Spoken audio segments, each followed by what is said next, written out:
Mari kita berdoa. Tuhan Allah Bapa di surga, kami datang ke hadapan-Mu. Kami bersyukur ya Tuhan, Engkau berikan kami kesempatan kembali untuk boleh merenungkan firman-Mu. Tuhan, kiranya Engkau menolong kami ya Tuhan. Berikanlah kami kerendahan hati untuk mau diajar dan dibentuk oleh firman-Mu, untuk ditegur dan diingatkan dan dikuatkan oleh firman-Mu ya Tuhan. Tolong kami Tuhan. Kami manusia yang lemah, kami punya keinginan kami punya kesombongan kami ya Tuhan. Tapi biarlah saat ini kami tunduk di hadapan Tuhan, bersama-sama belajar firman-Mu. Hamba-Mu yang menyampaikan, Tuhan juga tegur ya Tuhan, Tuhan juga ingatkan. Ini kami menyerahkan waktu ini ke dalam tangan-Mu. Hanya di dalam nama Tuhan Yesus, Juru Selamat kami yang hidup, kami berdoa. Amin. Selamat pagi Bapak Ibu yang terkasih dalam Tuhan. Sungguh bersuka cita ya, Tuhan masih beri kesempatan kepada kita untuk merenungkan firman Tuhan. Pada minggu hari ini tema kita adalah kasih landasan pelayanan. Mari kita bersama-sama kita akan membaca firman Tuhan yang terdapat di dalam Yohanes pasal 21 ayat yang ke-15 sampai ayat yang ke-19. Satu bagian firman Tuhan yang pasti tidak asing bagi kita sebagai anak-anak Tuhan, yaitu berbicara tentang gembalakanlah domba-dombaku. Saya akan membacakan ayat yang ke-15, Bapak Ibu bacakan ayat yang ke-16 sampai ayat yang ke-19. Kita baca silih berganti. Sesudah sarapan, Yesus berkata kepada Simon Petrus, "Simon anak Yohanes, apakah engkau mengasihi aku lebih daripada mereka ini?" Jawab Petrus kepadanya, "Benar Tuhan, engkau tahu bahwa aku mengasihi engkau." Kata Yesus kepadanya, "Gembalakanlah domba-dombaku." Kata Yesus kepadanya kedua kalinya, "Simon,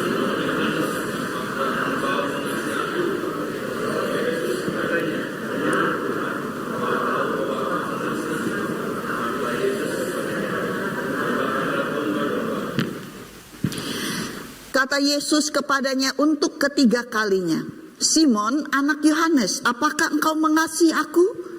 Maka sedihlah hati Petrus karena Yesus berkata untuk ketiga kalinya, "Apakah engkau mengasihi aku?" Dan ia berkata kepadanya, "Tuhan, engkau tahu segala sesuatu. Engkau tahu bahwa aku mengasihi engkau." Kata Yesus kepadanya, "Gembalakanlah domba-dombaku."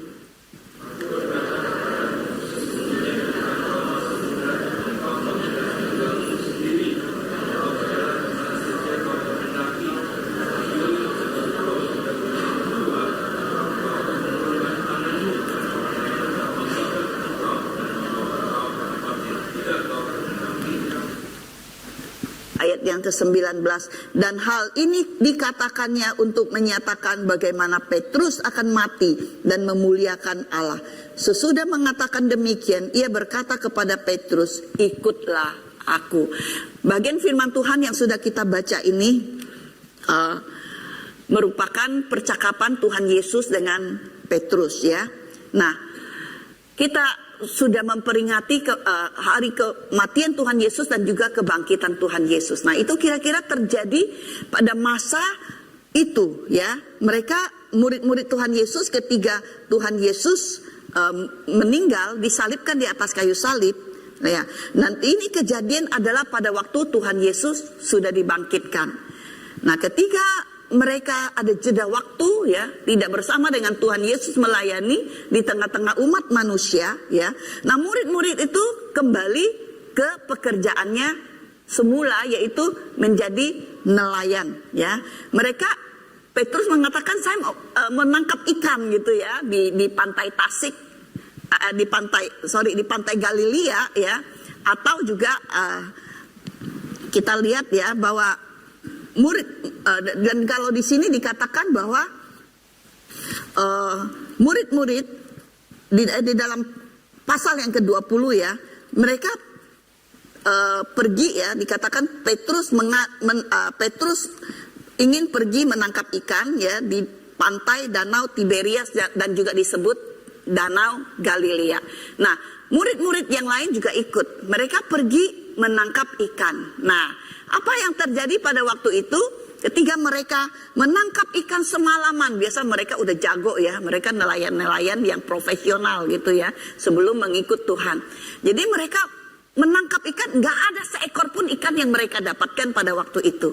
Dan pada akhirnya di tengah-tengah ketika mereka membereskan jala-jala mereka gitu ya, Tuhan Yesus menampakkan diri kepada mereka.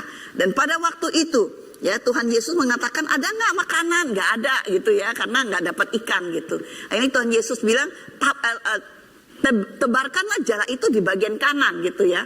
Nah, akhirnya dengan iman ya murid-murid menebarkan jala itu dan dapatlah ikan yang begitu banyak ya. Lalu mereka masak, mereka makan gitu ya bersama-sama dengan Tuhan Yesus.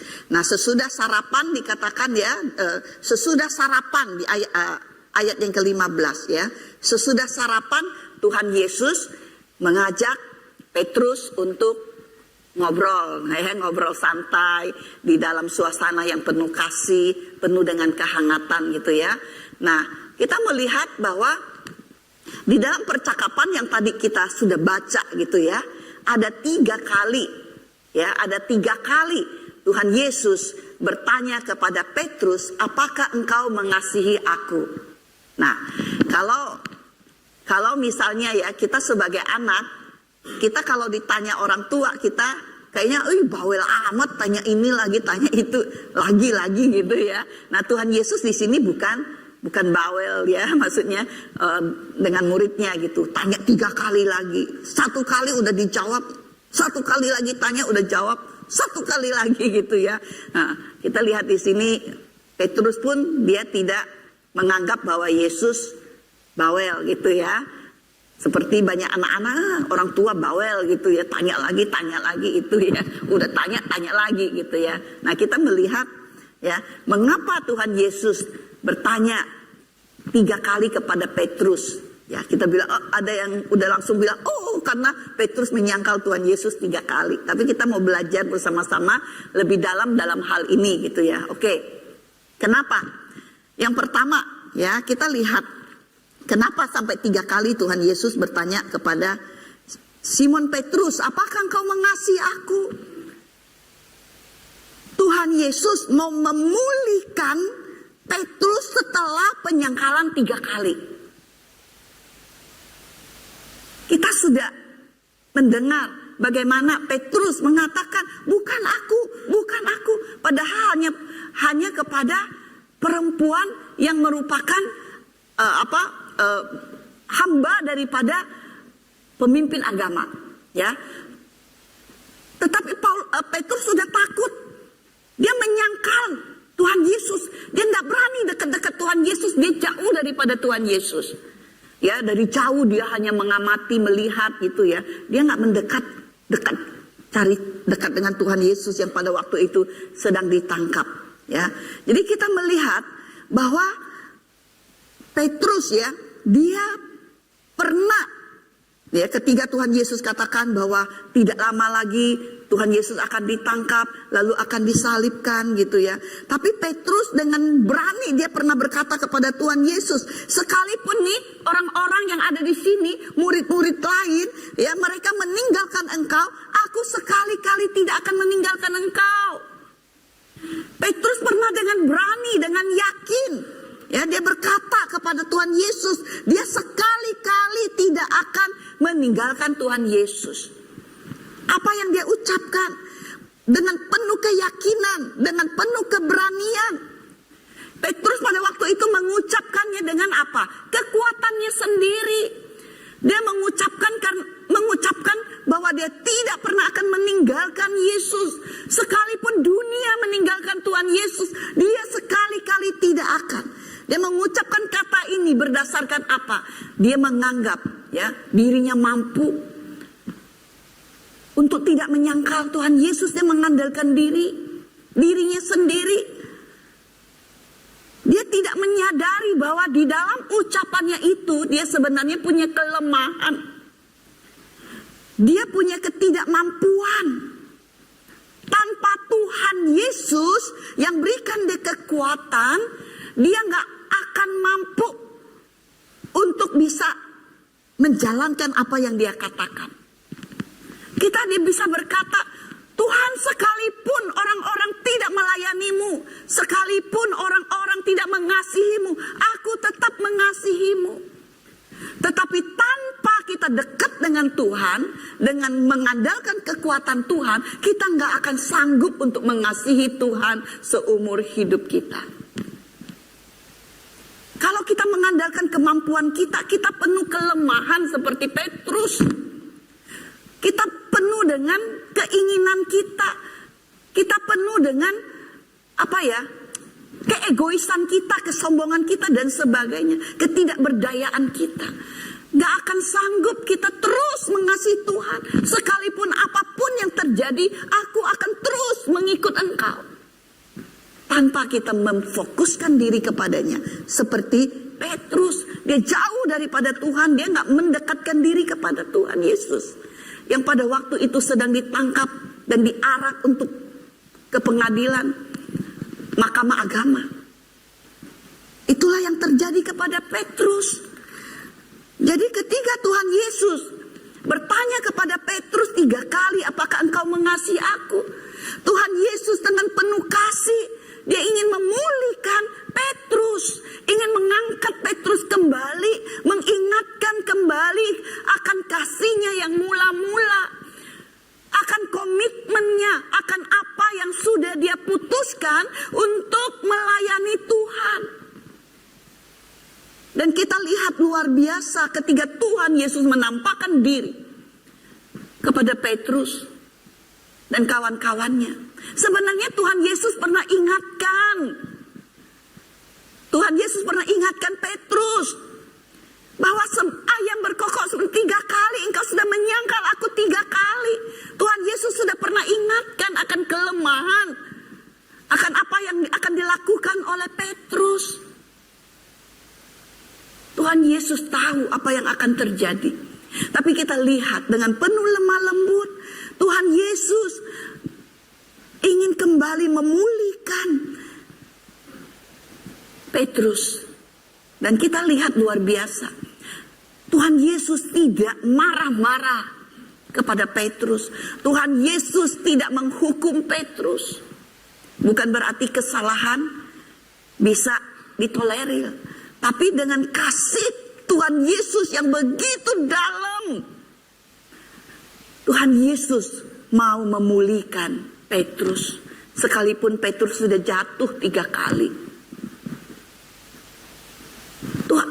Petrus punya keinginan untuk tidak menyangkal Tuhan, untuk terus ikut Tuhan. Tetapi daging lemah. Oleh sebab itu Tuhan Yesus mau pulihkan Petrus. Tuhan Yesus tidak ngamuk, tidak marah dan tidak menghukumnya.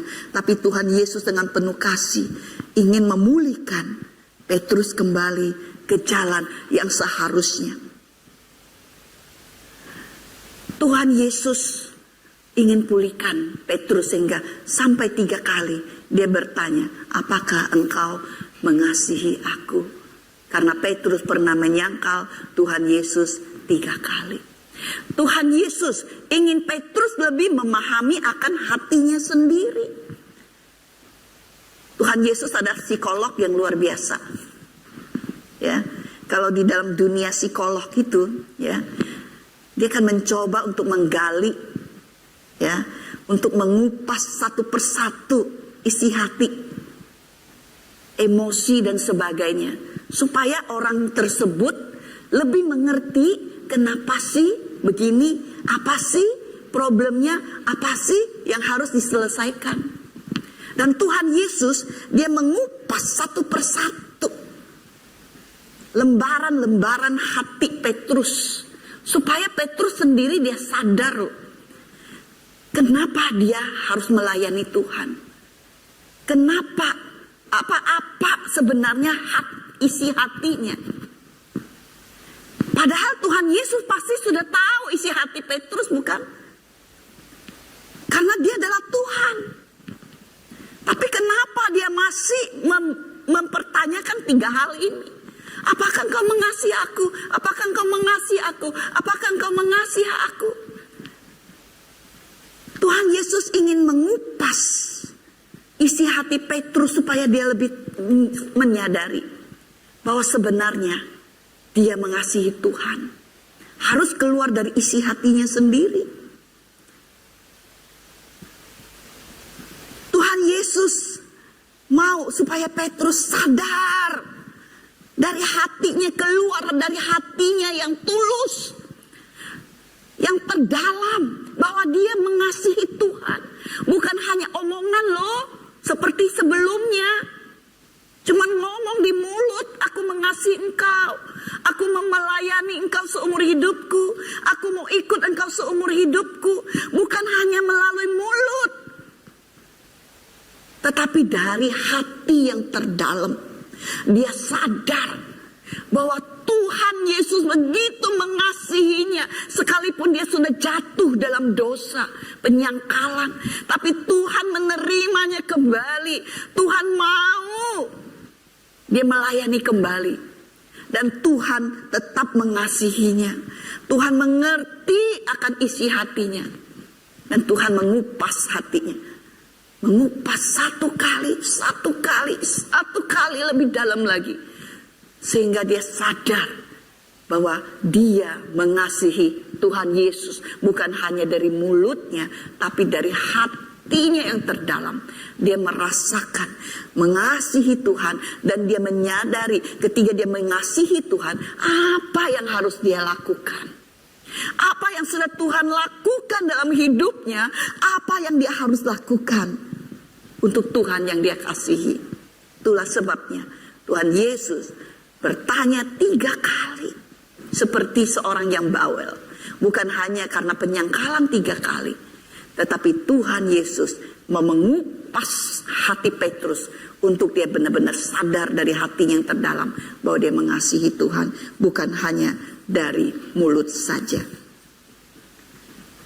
Kemudian Tuhan Yesus sangat memahami keadaan daripada Petrus. Ketika Tuhan Yesus bertanya 3 kali kepada Petrus, pertanyaan pertama adalah, apakah engkau mengasihi aku dengan kasih Allah? Memakai kata agape. Pertanyaan yang kedua, apakah engkau mengasihi aku dengan kasih Allah, yang tidak melihat situasi dan kondisi, yang tidak akan hilang hanya karena situasi dan kondisi? Apakah engkau mengasihi aku dengan kasih Allah? Apakah engkau mengasihi aku dengan kasih Allah? Tapi yang ketiga, Tuhan Yesus bertanya kepada Simon Petrus, apakah engkau mengasihi aku dengan kasih filia? Yaitu kasih persahabatan, kasih yang boleh katakan lebih, ya kualitasnya lebih dibawa daripada kasih agape. Seakan-akan Tuhan Yesus turunkan, oh kalau engkau tidak sanggup mengasihi aku, ada kalanya engkau tidak mengasihi aku dengan kasih agape, kasih yang rela berkorban, kasih yang tidak melihat situasi kondisi apapun. Kalau ada 1 kali 2 kali engkau mampu mengasihi aku seperti itu, tapi ada kalanya engkau tidak mampu, engkau tetap muridku yang kukasihi. Sehingga dia berkata, sekalipun engkau tidak sanggup, gembalakanlah domba-dombaku. Panggilan buat Petrus, dia tidak sempurna, Allah mengerti keadaannya. Kalau engkau tidak sanggup mengasihi aku dengan kasih agape, ada kalanya kasihilah aku sebagai sahabatmu. Luar biasa, Tuhan mengerti keadaan kita. Kita manusia yang lemah, manusia yang kadang tidak bisa mencapai standar sempurna Allah, mengasihi dengan kasih agape. Tapi dia izinkan kita menurunkan sedikit standar dengan mengasihinya sebagai sahabat. Dalam hal ini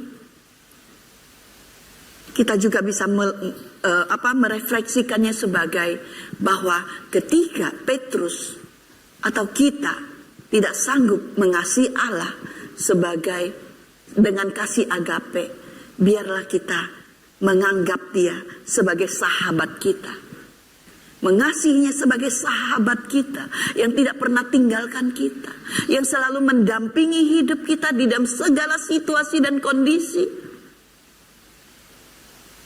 Kalau kita dipanggil, Tuhan Yesus katakan, gembalakanlah domba-dombaku. Petrus pernah gagal,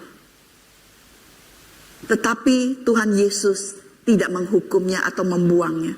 Tetapi dengan lembut dan penuh kasih, ia menuntun Petrus kembali. Tuhan Yesus ingin menegaskan kembali akan kasih Petrus untuk kembali melayani Tuhan. Ada satu penugasan kembali atau restorasi dalam pelayanan. Ketika Petrus gagal melayani Tuhan, Petrus gagal untuk mengikut Tuhan dan mengasihi Tuhan, Tuhan Yesus kembali dengan penuh kasih, penuh lemah lembut. Tuhan Yesus berikan kesempatan kembali kepada Petrus.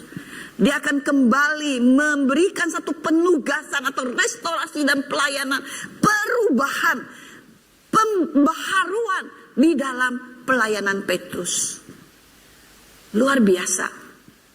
Tuhan kita adalah Tuhan yang penuh kasih. Bagaimana kita melihat kenapa dasar pelayanan adalah kasih itu sangat penting di dalam kita melayani Tuhan. Kenapa ketika kita melayani Tuhan bukan hanya dari mulut kita mau setia, tetapi harus dari hati kita yang paling dalam. Aku mengasihi Engkau Tuhan Yesus, aku mau melayani Engkau. Tuhan Yesus katakan, gembalakanlah domba-dombaku. Itu adalah panggilan daripada Petrus. Mungkin kita punya panggilan kita masing-masing untuk melayani Tuhan. Kalau engkau mengasihi aku,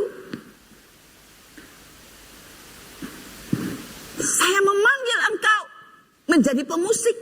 Saya memanggil engkau sebagai liturgis. Saya memanggil engkau untuk melayani sesama jemaat. Saya memanggil engkau untuk menjadi ini dan itu. Itu adalah panggilan kita masing-masing yang Tuhan berikan kepada kita. Dan melayani Tuhan seperti Petrus, kenapa Tuhan Yesus begitu mementingkan untuk Petrus mengasihi dia, baru ada terjadi restorasi dan pelayanan. Ada satu penugasan kembali oleh Tuhan Yesus. Kalau Petrus sudah sungguh-sungguh mengasihi dia dari hatinya yang terdalam. Karena melayani Tuhan bukan sesuatu yang mudah. Ya, Tuhan Yesus mau memastikan kasih Petrus adalah hal yang sangat penting. Kenapa demikian? Kenapa kasih itu menjadi satu dasar satu-satunya ketika kita melayani Tuhan? Ada beberapa hal kita mau melihat. Bahwa ketika Tuhan Yesus mengingatkan kita bahwa hati kita yang terdalam mengasihi Tuhan dengan tulus adalah Tuhan Yesus ingin memberikan satu tugas yang besar kepada setiap kita. Tugas yang besar bukan hanya menjadi misionaris. Tugas yang besar bukan hanya jadi gembala. Tugas yang besar bukan hanya sebagai pejabat dan sebagainya. Tetapi setiap kita ketika dipanggil, kita berikan tugas yang besar untuk melayani Raja di atas segala raja. Kita bukan melayani mungkin presiden atau apa, tapi dia adalah pencipta kita, dia adalah penyelamat kita, dia adalah Allah yang begitu mengasihi kita, yang begitu peduli kepada kita, yang bahkan rela memberikan dirinya mati di atas kayu salib. Dan dia adalah Allah yang hidup, yang tidak terjebak dalam kematian. Ia bangkit. Dia Allah yang hidup. Kita melayani yang besar untuk melayani raja di atas segala raja. Tuhan di atas segala Tuhan. Dialah yang kita layani. Dialah yang kita muliakan. Dan kasihnya yang luar biasa ketika dia katakan, engkau mengasihi aku dengan kasih agape, dengan kasih filia sekalipun, gembalakanlah domba-dombaku. Di sini kita melihat ini luar biasanya Tuhan. Tuhan Yesus berkata ketika engkau lihat orang miskin, para janda dan sebagainya, kalau engkau mau melayani aku, engkau mengasihi aku, kasihi mereka. Ini satu hal yang luar biasa kita lihat Tuhan kita. Kenapa? Kita mengasihi dia, harusnya kita lakukan sesuatu dong buat dia gitu ya. Buat Tuhan, tapi dia katakan, layanilah. Gembalakan domba-dombaku. Tuhan Yesus sangat mementingkan domba-dombanya. Tuhan Yesus sangat sangat meninggikan domba-dombanya. Tuhan Yesus memanggil kita melayani di tengah-tengah rumah Tuhan. Tuhan Yesus memanggil kita mungkin melayani di yayasan-yayasan dan sebagainya. Dia memberikan tugas besar kepada kita. Jadi kita perlu hati yang mengasihi dia dengan sungguh-sungguh. Karena apa? Ada tanggung jawab yang harus kita jalankan. Tanpa kasih ketika kita melayani Tuhan, kita gak akan mampu untuk setia. Kita gak akan mampu berikan yang terbaik. Kalau kita mengasihi seseorang, kita akan berikan yang terbaik. Kita mengasihi anak-anak kita, suami atau istri kita. Kita akan mencoba dengan cara, dengan belajar dan sebagainya. Untuk memberikan keluarga kita yang terbaik. Bekerja mati-matian untuk menghidupi anak-anak kita dan sebagainya. Untuk memberikan kehidupan yang lebih baik buat keluarga kita, mencari, berusaha dan sebagainya. Ada tanggung jawab yang harus kita pikul sebagai pelayan-pelayan Tuhan. Enggak mudah. Karena kita dipanggil untuk setia menjalankan tugas-tugas kita. Dengan memberikan yang terbaik. Tanpa kita mengasihi Tuhan dengan sungguh-sungguh, kita enggak dapat mengerjakan semua itu dengan maksimal. Mungkin kita bisa asal-asalan. Mungkin kita bisa, ya ada, enggak gitu ya. Enggak konsisten dan sebagainya. Enggak berikan yang terbaik. Enggak menjalankan tanggung jawab kita sebagai pelayan Tuhan dengan baik. Kalau tanpa kasih. Karena di dalam kita melayani Tuhan, ada relasi yang harus dijalin. Sesama manusia. Kita manusia-manusia berdosa.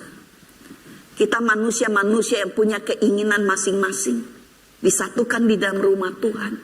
Pasti banyak gejolak. Pasti banyak sekali asahan-asahan yang harus kita hadapi. Benturan-benturan. Kadang kita mungkin difitnah. Mungkin kadang kita disalahpahami. Mungkin kita gak dihargai, gak dihormati, gak diperhatikan. Kita udah capek melayani. Dibilang kita nggak melayani dengan baik lah. Ini itu. Mungkin kita bisa kecewa, kita menjadi marah, kita menjadi putus asa, kita menjadi kecewa dan sebagainya.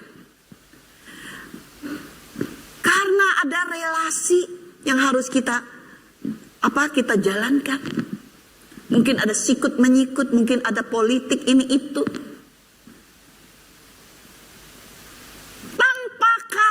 Kita kepada Kristus dari hati kita yang terdalam, kita akan jatuh. Kita bisa menjadi orang-orang yang tidak berdaya, yang gak kuat untuk bangun.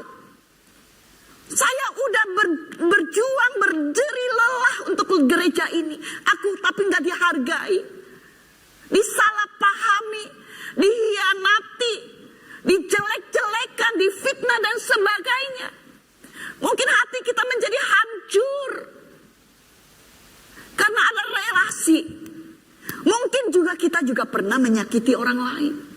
Omongan-omongan kita, perbuatan kita yang tanpa kita sadari. Itulah satu hubungan yang Tuhan izinkan terjadi untuk apa? Firman Tuhan katakan, itu seperti mengasah pisau. Kita diasah untuk makin tajam. Justru ada karena ini kita terus belajar bertumbuh mengandalkan Tuhan. Terus kita diubahkan oleh Tuhan. Terus kita belajar dari saudara-saudara kita. Ketika kita disakiti, apa yang harus kita lakukan? Tuhan bilang, datang kepadaku, aku akan menyembuhkan engkau. Datang kepada saudara-saudara kita yang menyakiti kita. Selesaikan dengan penuh kasih. Bukan dengan kemarahan. Bukan ditambah dengan kebencian. Di dalam relasi banyak sekali kesakitan-kesakitan yang mungkin kita akan hadapi. Tapi percayalah, apapun yang Tuhan izinkan terjadi kepada kita, Tuhan mau kita belajar. Tuhan mau ingatkan kita untuk terus bergantung kepada Dia. Terus belajar daripada Tuhan Yesus yang adalah Tuhan yang penuh dengan kelemah lembutan. Tuhan yang penuh dengan kesabaran. Tuhan yang penuh dengan kasih. Sekalipun dia disakiti, sekalipun dia dihancurkan secara mental maupun secara fisik, dia tetap mengatakan, ya Bapa, ampunilah mereka sebab mereka tidak tahu apa yang telah mereka perbuat. Tuhan Yesus yang tidak mengizinkan Petrus untuk memotong telinga daripada pengawal imam besar. Tiga dipotong, dia ambil itu telinga dan disambungkan. Di dalam relasi banyak pengorbanan yang akan kita berikan. Supaya apa? Nama Tuhan dimuliakan. Supaya di dalam komunitas gereja kita, di dalam pelayanan kita, nama Tuhan dimuliakan. Not for me, but for God. Aku mengasihi Dia. Sekalipun aku disakiti, sekalipun aku terluka, Tuhan lebih terluka daripada kita. Tuhan lebih menderita hanya karena manusia yang menolak Dia, yang menghina Dia, yang membenci Dia. Tapi Dia rela terluka demi kasih-Nya kepada kita. Di dalam relasi banyak sekali yang akan terjadi untuk menghancurkan kita. Tetapi ingat, apapun yang terjadi, Tuhan izinkan untuk membentuk kita makin bertumbuh di dalam Dia. Jangan menjadikan apa yang Tuhan izinkan untuk menghancurkan hidup kita, menghancurkan pelayanan kita, menghancurkan gereja kita.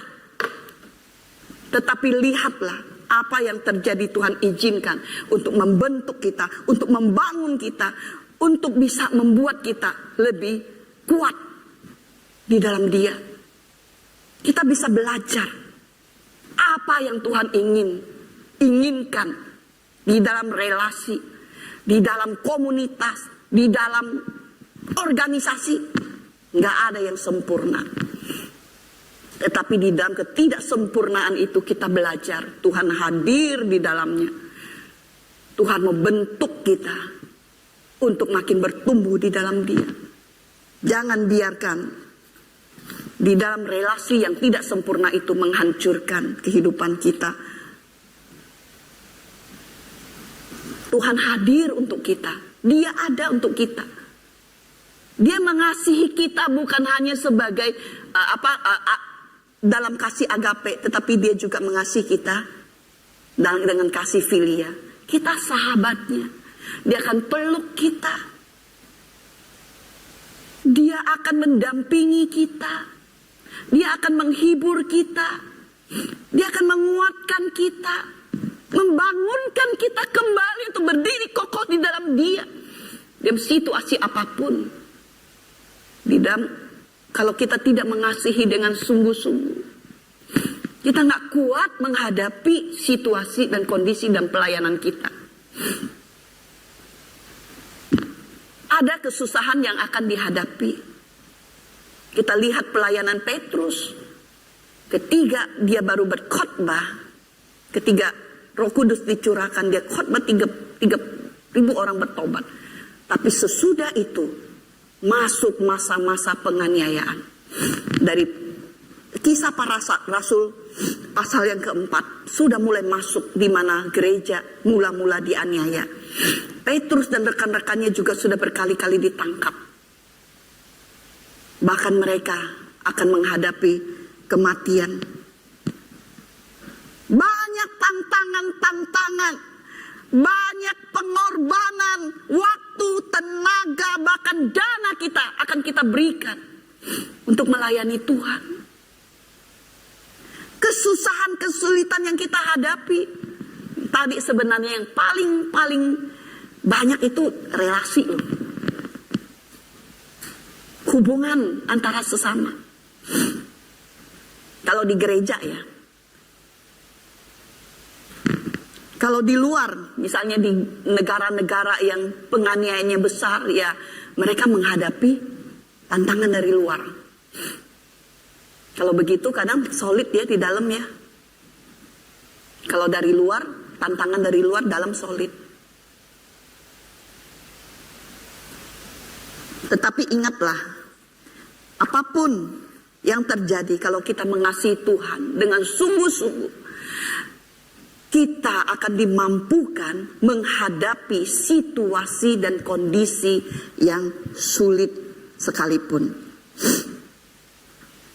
Kita melihat Petrus ketika kasih sebagai landasan pelayanannya berbeda dengan ketika dia hanya mengucapkan dengan mulutnya. Tapi ketika kasih itu memenuhi hatinya, ketika dia sadar dia mengasihi Tuhan Yesus, dia sadar dia telah menerima kasih Kristus dalam hidupnya, apa yang terjadi pada dia? Dia menjadi seorang pelayan yang setia. Dia menjadi seorang pelayan yang setia, yang berani untuk melayani Tuhan dalam situasi apapun. Dia terus melayani Tuhan dan dia tidak pernah meninggalkan Tuhan seumur hidupnya. Banyak tantangan. Para imam besar, pemimpin-pemimpin agama Yahudi, dia menghadapi pemimpin-pemimpin Romawi dan sebagainya. Belum lagi ada kesalahpahaman di dalam sesama pelayan Tuhan. Dia jalanin terus pelayanannya. Dia tidak menjadi mundur lagi.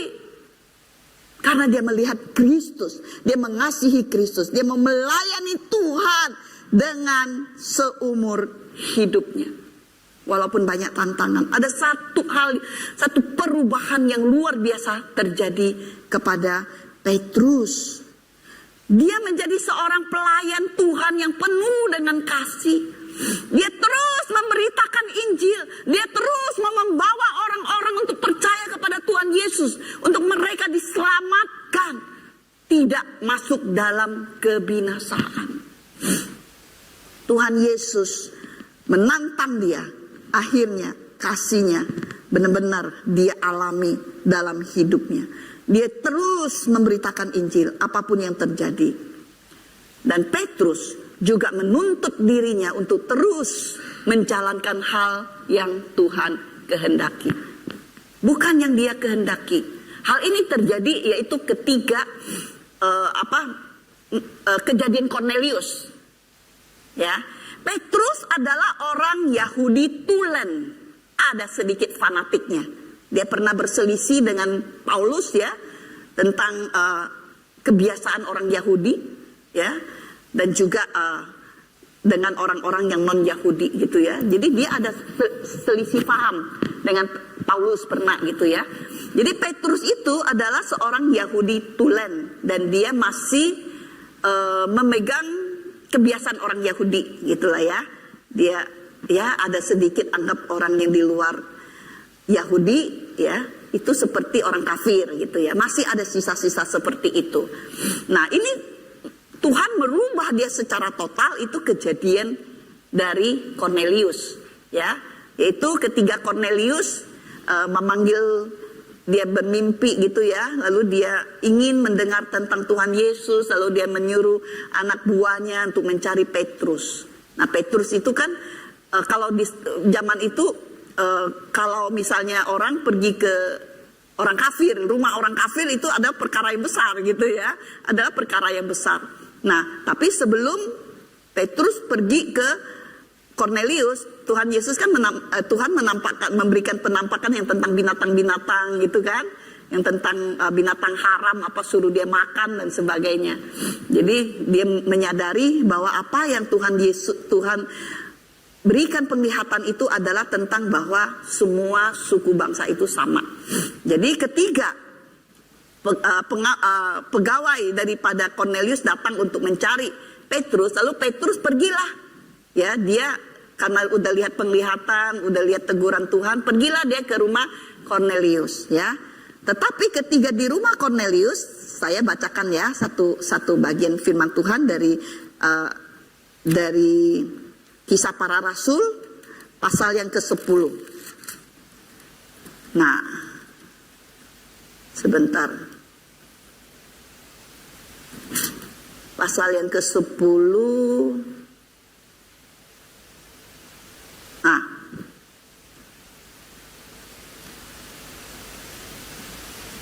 ayat yang ke-28. Ia berkata kepada mereka, kamu tahu betapa kerasnya larangan bagi seorang Yahudi untuk bergaul dengan orang-orang yang bukan Yahudi atau masuk ke rumah mereka.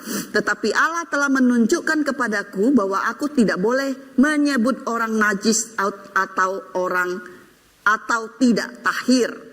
Ya, itulah sebabnya aku tidak keberatan ketika aku dipanggil, lalu datang kemari. Sekarang aku ingin tahu apa sebabnya kamu memanggil aku.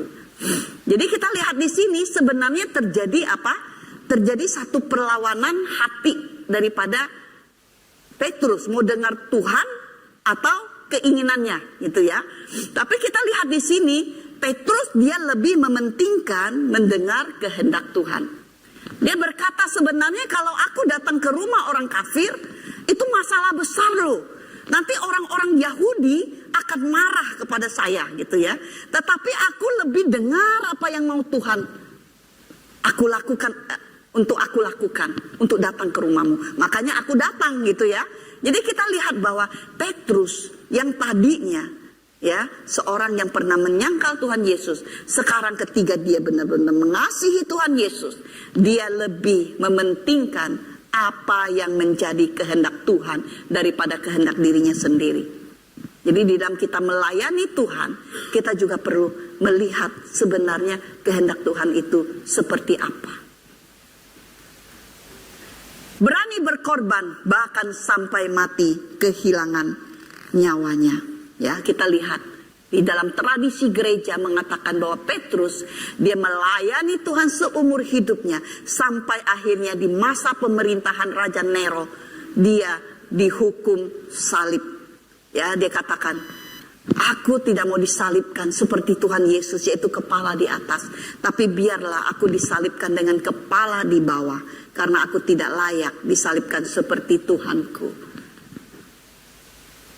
Ketika kita mengasihi Tuhan dengan sungguh-sungguh di dalam melayani Tuhan, bukan hanya kita berani berkorban apa yang ada pada kita, tapi seluruh hidup kita. Mungkin kita tidak sampai nyawa kita, tapi kita memberikan yang terbaik untuk Tuhan.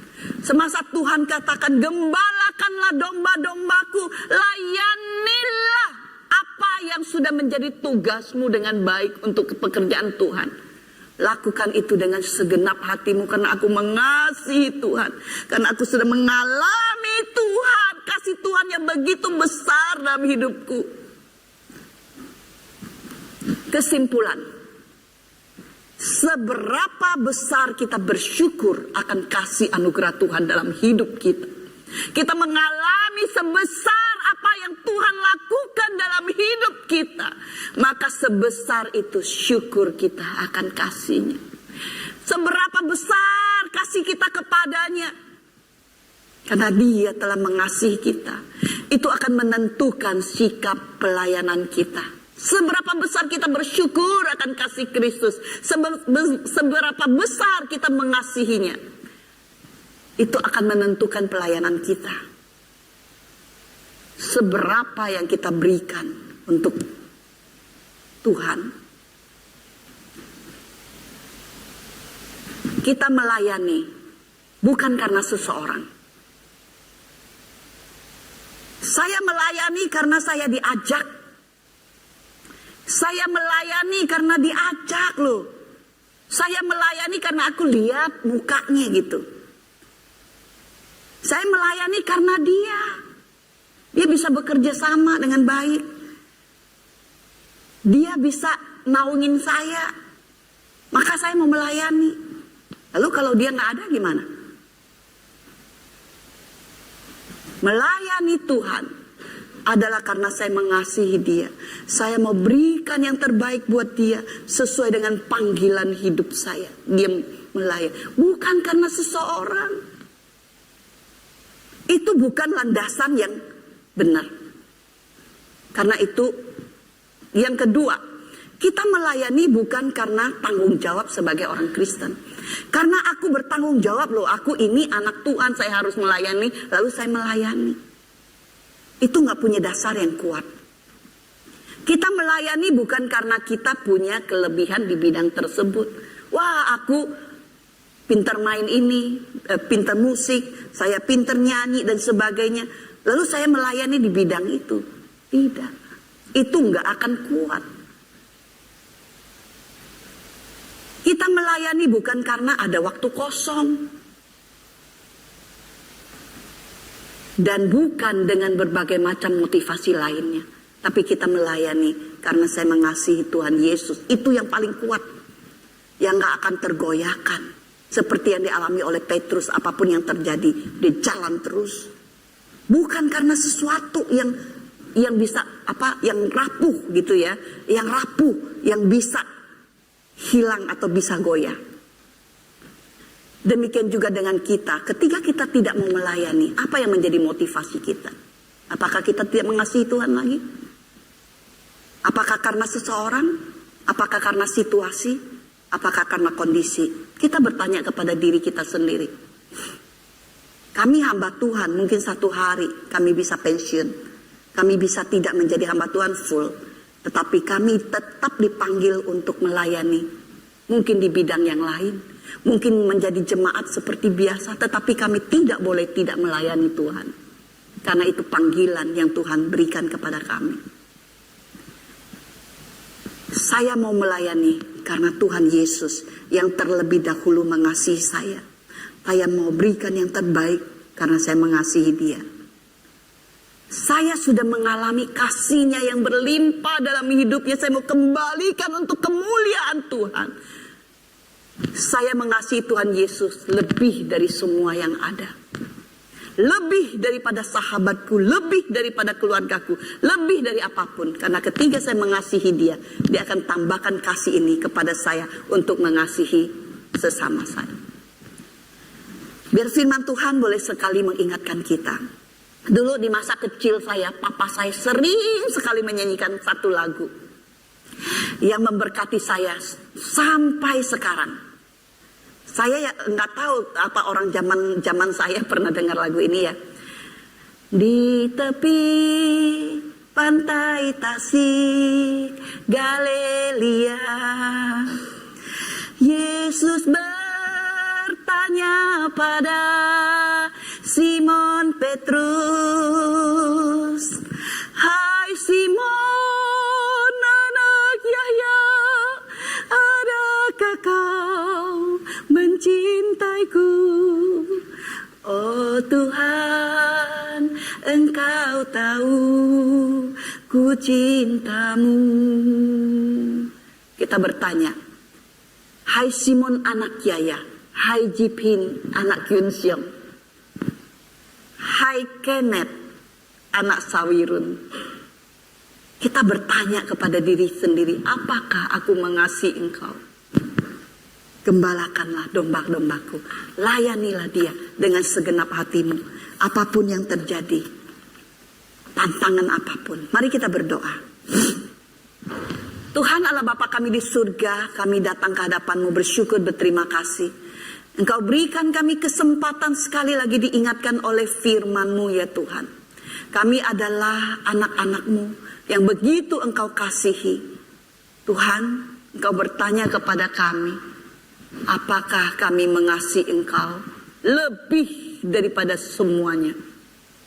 Biarlah Tuhan kami menjawab, ya Tuhan, kami mengasihi Engkau dan kami akan berikan yang terbaik sesuai dengan panggilan kami masing-masing. Tuhan, tolong kami, seringkali kami tidak sanggup mengasihi Engkau dengan kasih agape. Biarlah kami tetap mengasihi Engkau sebagai sahabat kami, kekasih kami. Terima kasih Tuhan Yesus. Ini doa kami, kuatkan, mampukan kami untuk melakukan firman-Mu. Dalam nama Tuhan Yesus kami berdoa. Amin.